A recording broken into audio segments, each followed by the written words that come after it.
The reduced engine power warning on your Chevy Impala usually means your electronic throttle body is choking on carbon buildup, and we are going to fix it right now by removing the intake and deep cleaning the throttle blade. This warning puts your car into limp mode to protect the engine and transmission from damage when the computer detects an airflow mismatch.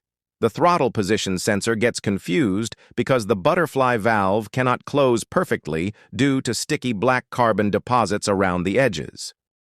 To start the repair, disconnect the negative battery terminal to reset the engine control module and keep yourself safe.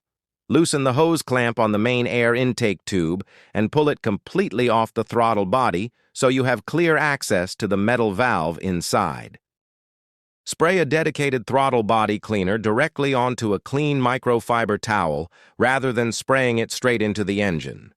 Wipe down the inside of the throttle body bore and gently push the butterfly valve open to scrub the dark ring of carbon where the blade seats against the metal. Reconnect the intake tube, tighten the hose clamp, and reattach the battery terminal. Start your Impala and let it idle for a few minutes so the computer can relearn the correct idle position with the newly cleaned throttle body, clearing the reduced engine power warning from your dashboard.